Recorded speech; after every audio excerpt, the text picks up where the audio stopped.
राहु केतु का तांडव हुआ समाप्त। 2025 तक मीन राशि वालों के जीवन में होंगे चमत्कारी बदलाव। जी हां, आज हम आपको जानकारी देने वाले हैं साल 2023 का बड़ा ट्रांजिट 30 अक्टूबर 2023 को होने जा रहा है। राहु केतु अपना राशि परिवर्तन करने जा रहे हैं। तो राहु केतु के इस राशि परिवर्तन का प्रभाव मीन लग्न या मीन राशि वालों के जीवन पर किस प्रकार से देखने को मिलने वाला है, और सबसे इम्पोर्टेंट बात यह रहेगी कि राहु और केतु के ट्रांजिट के बाद आपके जीवन में कौन सी बड़ी खुशखबरी मिलेगी, वही किन चीज़ों को लेकर आपको सावधानी रखनी है, इसके बारे में भी जानकारी देंगे। तो चलिए वीडियो की शुरुआत करते हैं। देखिए, राहु की यदि हम बात करें तो राहु को आकस्मिक घटनाओं का कारक कहा जाता है। हमारे सभी के जीवन में जितनी भी घटनाएं आकस्मिक तौर पे होती हैं तो कहीं ना कहीं से उसमें राहु का इन्वॉल्वमेंट होता है। राहु को इलेक्ट्रॉनिक चीज़ें, छाया ग्रह हैं तो चलचित्र या इसके अतिरिक्त इंटरनेट, साथ ही अगर देखा जाए तो चोरी, भय, जेल यात्रा, है ना, लॉटरी, जुआ, सट्टा, इन सभी चीज़ों का इनको कारकत्व प्राप्त है। और साथ ही केतु की यदि हम बात कर लें तो केतु देव को ध्वज पताका कहा जाता है। केतु को आध्यात्मिक ग्रह माना जाता है। तो आइए बात करते हैं कि मीन लग्न और मीन राशि वालों आपके जीवन में राहु केतु का क्या प्रभाव रहने वाला है। देखिए, राहु देव आपके प्रथम भाव में गोचर करेंगे, वही केतु की उपस्थिति आपके सप्तम भाव में रहने वाली है। तो सबसे इंपॉर्टेंट बात यह है कि आपके जीवन में पारिवारिक जीवन को लेकर जो लगातार समस्याएं बनी हुई थी, परेशानी बनी हुई थी, तो उन परेशानियों से आप बाहर निकलेंगे। कुटुंबी जनों के साथ में आपके रिलेशन भी बहुत अच्छे रहने वाले। सबसे इंपॉर्टेंट बात यह रहेगी कि आपका वाणी दोष समाप्त हो जाएगा, क्योंकि द्वितीय भाव में जब तक राहु देव थे तो कहीं ना कहीं से वाणी आपकी साथ नहीं दे रही थी। वाणी के कारण आपके कार्य खराब हो रहे थे। लेकिन अब लगन में राहु देव के आने की वजह से आपकी वाणी अच्छी रहेगी। हालांकि लग्न में राहु का एक गोचर को अगर हम देखें तो ये करियर वाइज तो अच्छा रहता है, रुपया पैसा धन दौलत के लिए तो अच्छा है, लेकिन कई बार व्यक्ति को ये मानसिक अशांति देने का कार्य करते हैं। ऐसे में जो मीन लग्न या मीन राशि वाले हैं, वर्तमान समय में आप शनि की 7.5 में भी चल रहे हैं। तो सबसे ज़्यादा जो इंपॉर्टेंट बात रहेगी तो आने वाले टाइम पे आपको अपनी हेल्थ का जरूर ध्यान रखना है, क्योंकि मूड स्विंग की प्रॉब्लम होगी या क्रोध की अधिकता आप में रह सकती है। कोई आप डिसीजंस लेंगे तो जल्दबाजी में लेंगे, तो इस चीज़ का आपको ध्यान रखना है। इसके अतिरिक्त यदि हम बात करें तो यहाँ पर कॉम्पिटिटिव एग्जाम में सफलता मिलने के प्रबल योग दिखाई देते हैं। जो स्टूडेंट हैं, विद्यार्थी हैं जो कि आईटी फील्ड से, क्योंकि राहु देव लगन में गोचर करते हुए पंचम दृष्टि आपके पंचम भाव पर डालेंगे, ऐसी स्थिति में आप कॉम्पिटिटिव एग्जाम की तैयारी वगैरह कर रहे हैं तो सफलता मिल जाएगी मई 2024 के पहले, क्योंकि छठे भाव की स्थिति में गुरुदेव बृहस्पति जो कि आपके राशि के स्वामी हैं, उनकी भी दृष्टि पड़ रही है। तो आपको, अगर आप टेक्निकल क्षेत्र की पढ़ाई कर रहे हैं, आईटी इंडस्ट्री से हैं, आपको कॉम्पिटिटिव एग्जाम देते तो उसमें सफलता अवश्य आपको मिलेगी। ये बात आप कन्फर्म मान के चलें। हालांकि आपके लिए मीन लग्न या मीन राशि वालों के लिए संतान के लिए थोड़ी सी यहाँ पर समस्याएं उत्पन्न होती नजर आएंगी। अगर आपकी पहले से संतान है तो उनकी हेल्थ को लेकर आपको थोड़ा ध्यान रखना होगा। उनकी जो संगति है उस पर आपको ध्यान देना होगा, क्योंकि संतान यदि आपकी उम्र में बड़ी है तो वो गलत संगति में जा सकती है, ऐसी संभावनाएं बनती हैं। हालांकि इस समय अवधि के दौरान जो लोग शेयर मार्केट वगैरह आदि में पैसा लगाते हैं उनको थोड़ा सा सावधानी पूर्वक आगे बढ़ना चाहिए। अगर आप एक साथ कहीं पर भी पैसा निवेश करेंगे तो कहीं ना कहीं से आपको नुकसान होने की संभावनाएं दिखाई देती है। शत्रु संबंधित आपकी समस्याएं यहाँ पर दूर होती नजर आएंगी, और आपके जीवन में जो लगातार कर्ज की अधिकता बनी हुई थी, मीन लग्न और मीन राशि वालों, आपके लिए कर्ज की समस्या दूर होती हुई नजर आएगी। कहीं ना कहीं से आपको लाभ मिलेगा।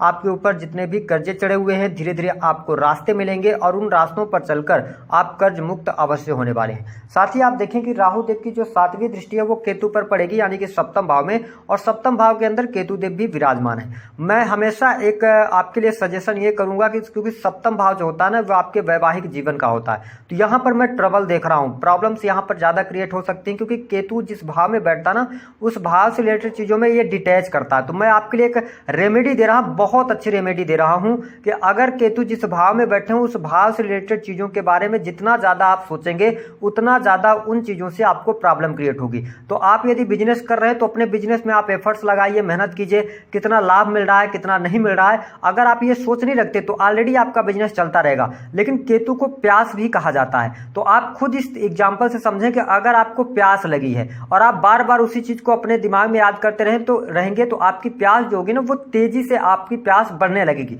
लेकिन थोड़ा सा अपने माइंड को आप डाइवर्ट कर देंगे तो कुछ समय के लिए ऐसा भी होगा कि आपको प्यास लगी ये भी याद नहीं रहेगा। तो हम क्या कहना चाह रहे हैं कि आप अपने बिजनेस में काम कीजिए, अपने अगर आप पार्टनरशिप कर रहे हैं तो पार्टनरशिप टूट जाएगी, इस बात को आप नोट करके चलें। पार्टनरशिप आपकी नहीं चलने वाली। इंडिविजुअल बिजनेस कर रहे हैं तो आपको लाभ मिलेगा। इन्वेस्टमेंट अगर आप करना चाहते हैं तो इन्वेस्टमेंट के लिए जो टाइम होगा ना वो मई 2024 तक अच्छा नहीं है। मई 2024 के बाद आप इन्वेस्टमेंट करेंगे, बिजनेस में सुधार आएगा, नए बिजनेस आपके शुरू हो सकते हैं, बड़े ऑर्डर्स आपको मिल सकते हैं। तो ये चीजें आपके लिए मई में ज्यादा बेटर होती नजर आएंगी, क्योंकि शनि के 7.5 जब भी व्यक्ति के जीवन में रहती है तो कहीं ना कहीं से व्यक्ति को भाग्य का साथ नहीं मिलता। आप बहुत ज्यादा मेहनत करते हैं लेकिन उसका लाभ नहीं मिलता, तो इस चीज का आपको ध्यान रखना है। दाम्पत्य जीवन में मैं बहुत अच्छा समय नहीं देख रहा हूं, कहीं ना कहीं से पति पत्नी के बीच में अलगाव जैसी स्थितियां, वाद विवाद बढ़ सकते हैं। हाँ, यदि आपके सप्तम भाव की स्थिति डैमेज है तो तलाक तक की भी स्थिति आ सकती है और बहुत अच्छी स्थिति नहीं होगी। और ये स्थिति आपके लिए कब बदलेगी ये भी जान लीजिए। ये मई 2024 से आपका दाम्पत्य जीवन एक बार पुनः अच्छा हो जाएगा। ये जो 5-6 महीने का टाइम पीरियड रहेगा ये आपके लिए टेस्टिंग का टाइम पीरियड रहेगा। यहां पर अगर आप थोड़ा सा भी अपने मार्ग से भटकते हैं तो आपके दाम्पत्य जीवन में प्रॉब्लम क्रिएट हो जाएगी। लेकिन मई 2024 के बाद आपका दाम्पत्य जीवन अच्छा होगा, जीवन साथी का सहयोग भी आपको बहुत अच्छा प्राप्त होगा। हम बात कर लेते हैं कि देखिए राहु देव की जो 9th दृष्टि है वो आपके 9वें भाव पर पड़ रही है, तो आपके लिए विदेश यात्रा के बहुत अच्छे योग बनते हैं। लंबी दूरी की आपकी यात्रा हो जाएगी। लेकिन जब भी आप लंबी दूरी की यात्रा करें तो अपने सामान का रख रखाव सही तरीके से करें। हालांकि पिता के साथ संबंधों में थोड़ी सी वैचारिक मतभेद रह सकते हैं, ऐसी स्थिति में देख रहा हूं। भाग्य आपका साथ देता नजर आएगा, तब भाग्य आपका साथ देगा जब आप धार्मिक रहेंगे, क्योंकि 9th हाउस पर राहु देव की दृष्टि पड़ रही है। इसका मतलब यह है कि कहीं ना कहीं से आप धर्म कर्म के कार्यों से आपकी रुचि जो होगी ना वो कम होगी। तो आप मीन राशि वाले हैं तो धार्मिक क्रियाकलापों से जुड़े रहें तो अच्छा रहेगा। हालांकि हम आपके कैरियर की बात करें, विशेष तौर पर जो लोग नौकरी कर रहे हैं, नौकरी करने वालों के लिए किसी भी प्रकार की समस्या नहीं। आपके लिए पद प्रतिष्ठा मान सम्मान की प्राप्ति, समाज के अंदर ख्याति बढ़ना, ये चीजें आपको यहां पर देखने को मिलेंगी और ये काफी लॉन्ग टर्म तक आपके लिए रहेगा। आपकी प्रमोशन रुकी हुई है, आपको प्रमोशन मिल जाएगी। अगर आप गवर्नमेंट सेक्टर के अंदर जॉब के लिए अप्लाई किए हुए हैं, जैसे टीचिंग लाइन हो गया है ना, इसके साथ साथ सलाह देने का समझाने का कार्य हो गया, इसके अतिरिक्त लॉ का फील्ड हो गया, बैंकिंग सेक्टर हो गया, तो आप यहां पर नई नौकरी प्राप्त करने जा रहे हैं। इस बात को आप नोट करके चलें। इसके साथ में अगर हम धन की आपके लिए बात करें तो राहु देव लगन में रहेंगे तो देखिए साम दाम दंड भेद लगाकर धन तो आपके पास आने वाला है। साथ ही लगन में जब राहु देव आते हैं ये वक्री अवस्था में गोचर करते हैं तो आपको ये 12th हाउस का भी रिजल्ट देते हैं। ऐसे में विदेशी भूमि से आपको बहुत अच्छे लाभ मिल सकते हैं।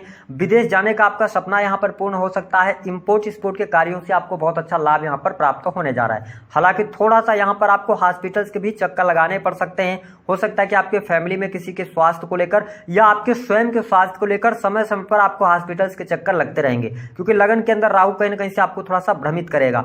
तो आपको यह ध्यान रखना है कि अपनी सेहत का सबसे ज्यादा आपको ध्यान रखकर चलने की सलाह ग्रह सितारे दे रहे हैं। साथ ही आपकी जो महत्वाकांक्षाएं हैं, मनोकामनाएं हैं, वो अवश्य पूर्ण होंगी और आप देखेंगे कि इस दौरान आप पैसा अच्छा कमाएंगे। अर्निंग आपकी जरूर बढ़ने जा रही है।